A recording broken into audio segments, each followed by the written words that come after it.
भारत और पाकिस्तान के बीच में इंडस वाटर ट्रीटी 1960 की दहाई में हुई। 1960 में इंडस वाटर ट्रीटी होने के बाद अब स्टैंडिंग कमेटी जो पार्लियामेंट की है वाटर रिसोर्सेज पर, यानी जल शक्ति मंत्रालय की, department of water resources, river development and Ganga rejuvenation, इस कमेटी को काम दिया गया था। इन्होंने एक रिपोर्ट तैयार की है, flood management in the country including international water treaties in the field of water resources management with particular reference to treaty agreement entered into with China, Pakistan and Bhutan। यानी चाइना, पाकिस्तान और भूटान के साथ जो पानी के ऊपर, जो दरियाओं के ऊपर हमने अलग अलग तरह के एग्रीमेंट किए हैं, उस पर इस कमेटी ने काम किया। और इस कमेटी ने काम करने के बाद जो सिफारिशात दी हैं वो बहुत इंपॉर्टेंट है। सबसे पहले तो आपको ये बताना जरूरी है कि इस कमेटी के चेयरमैन डॉक्टर संजय जायसवाल हैं। डॉक्टर संजय जायसवाल भारतीय जनता पार्टी के मेंबर पार्लियामेंट हैं और इस कमेटी में जम्मू कश्मीर की नुमाइंदगी नेशनल कॉन्फ्रेंस के बारामूला से मेंबर पार्लियामेंट मोहम्मद अकबर लोन कर रहे हैं। इस कमेटी ने अपनी सिफारिशात में यह कहा है कि पाकिस्तान के साथ इंडस वाटर ट्रीटी को रीनेगोशिएट किया जाना चाहिए। उन्होंने कहा है कि वक्त और हालात बदल चुके हैं और इन बदलते वक्त और हालात के साथ में कमेटी ने कहा कि इंडस वाटर ट्रीटी भारत और पाकिस्तान के बीच में जो इंडस बसीन का वाटर पानी है उसको शेयर करने के लिए साइन की गई थी 1960 में, और 8 साल तक इस पर नेगोशिएशन होती रही और इन नेगोशिएशंस की देखरेख जो है वो वर्ल्ड बैंक खुद कर रहा था। अब इसमें जो ईस्टर्न रिवर्स का पानी है, total quantity of waters of the eastern, Sutlej है, ब्यास है, रावी है, वो भारत को अनरिस्ट्रिक्टेड इस्तेमाल के लिए दिया गया है। लेकिन इंडस, झेलम और चिनाब का जो पानी है ये ज्यादातर पाकिस्तान को एलोकेट किया गया है। यानी विडंबना आप देखिए ये कि जिस रीजन के ऊपर पाकिस्तान क्लेम करता है कि इस रीजन को लेकर, इस रीजन को हमने पाकिस्तान के साथ जोड़ना है, उसी रीजन के साथ कितना बड़ा जुल्म है। इंडस, झेलम और चिनाब, इन तीनों पानियों के ऊपर अधिकार की अगर बात करें, आधिकारिक तो भारत के क्षेत्र में ये पड़ते हैं, लेकिन जब हम इंडस वाटर ट्रीटी को देखते हैं तो उससे ये पता चलता है कि इस पानी का इस्तेमाल कैसे होगा, उस पर भारत और पाकिस्तान को नेगोशिएट करना पड़ता है। और नेगोशिएशंस के बाद जितने पानी का इस्तेमाल इजाजत दे इंडस वाटर ट्रीटी के तहत जितने पानी का इस्तेमाल करने की इजाजत मिलती है उतना ही पानी आप इस्तेमाल कर सकते हैं। यह भी कहा गया है कि आप जो इस पानी का इस्तेमाल इंडस दरिया का, झेलम का और चिनाब का, आप इसका इस्तेमाल डोमेस्टिक यूज के लिए कर सकते हैं, नॉन कंजम्पटिव यूज के लिए कर सकते हैं, आप खेतीबाड़ी के लिए इस्तेमाल कर सकते हैं, हाइड्रो इलेक्ट्रिक पावर प्रोजेक्ट्स चलाने के लिए इस्तेमाल कर सकते हैं। अब इस मामले में जब कमेटी ने बहस मुबाहिसा किया तो उन्हें यह पता चला कि रंजीत सागर डैम, पोंग डैम, बाखरा नंगल का जो डैम बना है वो इन्हीं सब दरियाओं के ऊपर बनाए गए हैं, जिससे भारत को मदद मिलती है कि वो इन पानियों का इस्तेमाल जो है, जो पाकिस्तान की तरफ बह रहा है इंडस वाटर ट्रीटी के तहत, उसका इस्तेमाल कर सकता है। लेकिन कमेटी का यह मानना है कि जो कैनाल्स हैं पंजाब और राजस्थान में वो बहुत पुराने हो गए हैं और पुराने होने के कारण जो है उससे वाटर कैपेसिटी कम हो गई है। नतीजा ये निकलता है कि जो राजस्थान का फीडर है या सरहिंद का फीडर है वो अपनी कैपेसिटी से कम काम कर रहे हैं और नतीजा उससे ये निकलता है कि हर एक बैरज जो पाकिस्तान की तरफ जाता है लगभग 1/3 पानी जो है वो वहां चला जाता है। इसलिए इन्होंने सरकार से ये कहा है, उज और शाहपुर कंडी का जहां तक ताल्लुक है उसको लेकर ये कहा गया कि जल्द से जल्द आप इसको मुकम्मल करें। और मुकम्मल करने के बाद दूसरी सबसे इंपॉर्टेंट सिफारिश जो कमेटी की है वो ये है कि आप रीनेगोशिएट करें इंडस वाटर ट्रीटी को पाकिस्तान के साथ। इस पे सरकार का जब जवाब मांगा गया तो सरकार ने जवाब में यह कहा है कि इंडस वाटर ट्रीटी के तहत जो है सतलुज, ब्यास और रावी दरिया के पानी का इस्तेमाल तो हम कर सकते हैं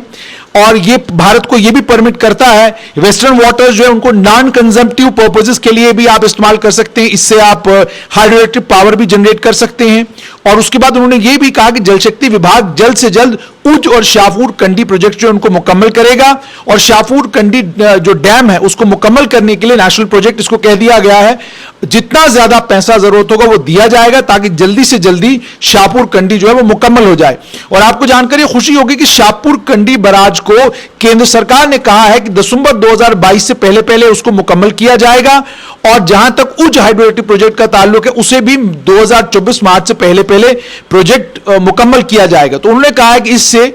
जो खेतीबाड़ी है जम्मू कश्मीर में और खासकर जम्मू संभाग में, उसको जबरदस्त फायदा मिलेगा। यहां पर सरकार यह भी कहती है कि जो उज मल्टीपर्पज प्रोजेक्ट है, इसे स्टोरेज प्रोजेक्ट के तौर पर जम्मू कश्मीर की सरकार ने और केंद्र सरकार ने प्रपोज किया है और ये रावी दरिया के ऊपर बनने जा रहा है। डीपीआर जो है, एडवाइजरी कमेटी जो है डिपार्टमेंट ऑफ वाटर रिसोर्सेज ने पहले एक्सेप्ट की थी। उसके बाद गंगा रिजुविनेशन मई 2020 में और 9,167 करोड़ के करीब का ये प्रोजेक्ट है और बेनिफिट कॉस्ट रेशियो का जहां तक ताल्लुक है वो 1.0 के करीब है। और ये भी कहा गया है कि मिनिस्ट्री जो है हर तरह की मदद इन तमाम को पहुंचा रही है। अब जैसे मैंने आपको कहा, दूसरा सबसे इंपॉर्टेंट कमिटी ने यह कहा कि हालांकि भारत इंडस वाटर ट्रीटी के तहत उसे अधिकार है कि वो 3.6 मिलियन एकड़ फीट जो है वेस्टर्न रिवर्स का इस्तेमाल कर सकता है। जैसे मैंने ऑलरेडी कहा, जिसमें चिनाब आता है, जिसमें झेलम आता है, उसका इस्तेमाल कर सकता है। और लगभग 20,000 मेगावाट के करीब हाइड्रोइलेक्ट्रिक पावर पोटेंशियल है जम्मू कश्मीर का। और इसमें हाइड्रोइलेक्ट्रिक पावर प्रोजेक्ट का ये जो 20,000 मेगावाट में से है, 20,000 मेगावाट जो है ये इन्हीं वेस्टर्न रिवर्स के ऊपर है। आगे इस कमेटी ये कहती है कि अब 20,000 मेगावाट अगर बिजली यहां से बन सकती है तो अभी तक केवल 3,482 मेगावाट के करीब इस वेस्टर्न रिवर्स के ऊपर हाइड्रोइलेक्ट्रिक प्रोजेक्ट बनाए गए हैं और उन हाइड्रोइलेक्ट्रिक प्रोजेक्टों का जम्मू कश्मीर को कोई खास फायदा नहीं होता। पिछले दिनों आपने देखा जब गर्मी उफान पर थी और तो उस तूफान की गर्मी में आपने देखा था कि जम्मू कश्मीर को जबरदस्त पावर कट का सामना करना पड़ा। उसके बाद जम्मू कश्मीर की सरकार ने टेकअप किया उस मामले को पावर मिनिस्ट्री के साथ और फिर जाकर कुछ सूरत हाल बेहतर हुई। लेकिन 20,000 मेगावाट हाइड्रोइलेक्ट्रिक पोटेंशियल होने के बावजूद अगर जम्मू कश्मीर में केवल अभी तक 3,482 मेगावाट के करीब का इस्तेमाल किया गया है, तो यह साफ तौर पर यह दर्शाता है कि जम्मू कश्मीर को कोई भी हाइड्रोइलेक्ट्रिक प्रोजेक्ट जब इन दरियाओं के ऊपर बनाना होता है तो उसमें बहुत बड़ा अड़ंगा जो है वो पाकिस्तान लगाता है। ट्रीटी के अंदर यह भी दिया गया है कि इस ट्रीटी के तहत इरिगेटेड क्रॉप्ड एरिया, यानी जिस इलाके में पानी आ सकता है और पानी से फसल उपजाऊ बनाई जा सकती है, वो लगभग 9,12,470 एकड़ के करीब है। लेकिन उसमें भी शर्त यह है आप पानी स्टोर नहीं कर सकते हैं। और दूसरा 4,31,000 एकड़ के करीब जिसमें आप पानी कंजर्व कर सकते हैं। और उसके अलावा इंडस वाटर ट्रीटी के तहत आपको सालाना इस पानी में एक क्वांटम दिया गया है जो आपको वेस्टर्न रिवर्स के जरिए आपको पानी छोड़ना ही छोड़ना है। अब जो लेटेस्ट डाटा है 2019-20 का, उसके मुताबिक वेस्टर्न रिवर्स पर 7,59,859 के करीब कैपेसिटी जो है वो डेवलप की गई है लैंड को इरिगेट करने की। अब इन तमाम चीजों को ध्यान में रखते हुए इस कमिटी ने, जिसके मेंबर मोहम्मद अकबर लोन भी हैं, ये रिकमेंड किया है भारत सरकार से कि आप फिजिबिलिटी आप देखें कि किस तरीके से ये मुमकिन बनाया जा सकता है कि इंडस वाटर ट्रीटी से मैक्सिमम फायदा जो है वो जम्मू कश्मीर के लोगों को हो, भारत सरकार को हो और जम्मू कश्मीर के लोग इसका पूरा फायदा ले सकें। तो इन्होंने ये कहा है कि ईस्टर्न रिवर्स पर और वेस्टर्न रिवर्स दोनों की बात यहां पर की गई है। इसको लेकर सरकार ने यह कहा है कि जहां तक इंडस वाटर ट्रीटी का ताल्लुक है कि ट्रीटी जो है भारत को स्टोरेज प्रोजेक्ट बनाने 3.6 मिलियन एकड़ फीट के ऊपर स्टोरेज प्रोजेक्ट बनाने की इजाजत देती है, लेकिन कोई भी स्टोरेज प्रोजेक्ट आज तक बनाया नहीं गया। लेकिन अब जाकर पकलडुल प्रोजेक्ट जो है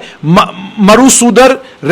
का जो दरिया है 1500 मेगावाट के करीब ये पहला स्टोरेज प्रोजेक्ट होगा वेस्टर्न रिवर पर जिसकी इजाजत इंडस वाटर ट्रीटी देती है। आप अंदाजा लगाइए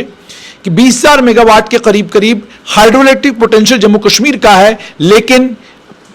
केवल और केवल इंडस वाटर ट्रीटी के कारण हम इस पानी का पूरा इस्तेमाल नहीं कर पा रहे हैं। अब इसको लेकर जो है रिकमेंडेशन ये दी गई है,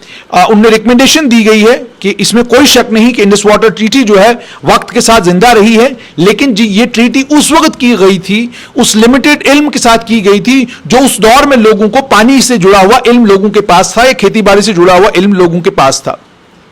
उस वक्त जो दोनों मुल्क सोच रहे थे उस वक्त सिर्फ रिवर मैनेजमेंट था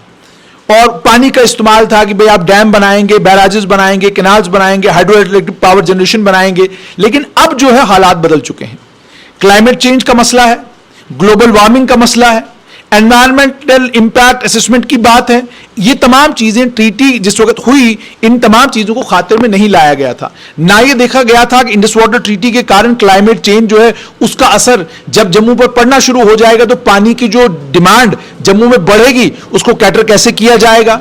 ग्लोबल वार्मिंग के कारण जब लोगों को दिक्कत और परेशानी का सामना करना पड़ेगा और उस वक्त लोगों की तवक्का और उम्मीद ये होगी कि झेलम से, इंडस से या चिनाब से हमको पानी मिले और उस पानी से क्या कहते हैं, उस ग्लोबल वार्मिंग के जो बुरे असरात हैं, उन मुज़िर असरात हैं, उनको दूर किया जाए।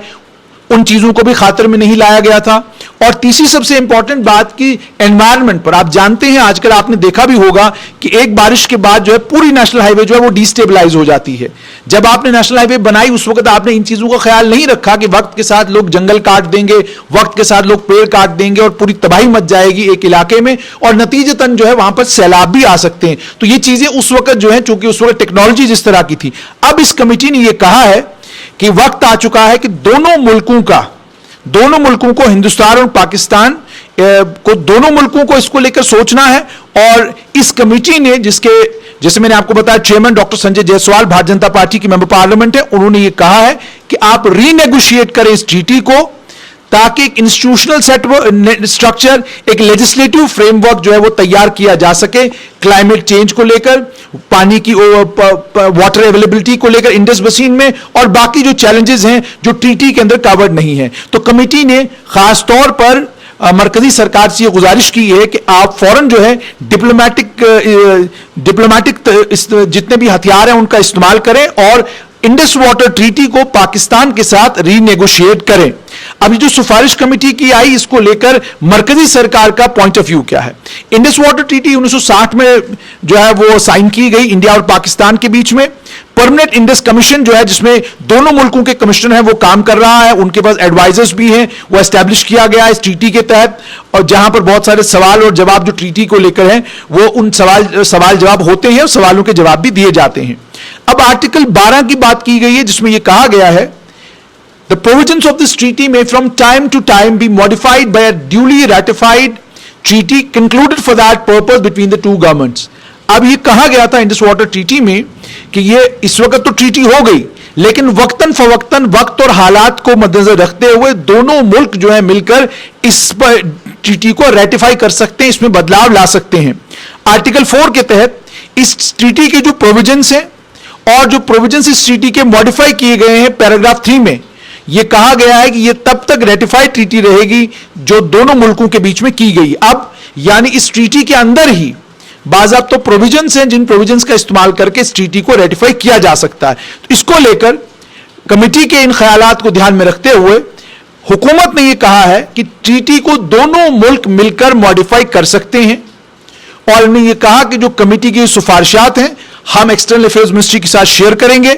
क्योंकि एक्सटर्नल अफेयर्स मिनिस्ट्री का ही ये डोमेन है कि वो इस मसले को पाकिस्तान के साथ टेकअप करके इंडस वाटर ट्रीटी को रीनेगोशिएट कर सकते हैं। अब जाहिर सी बात है, इंडस वाटर ट्रीटी को रीनेगोशिएट करने की बात हुई है, इंडस वाटर ट्रीटी को दोबारा से पाकिस्तान के साथ टेकअप करके इस ट्रीटी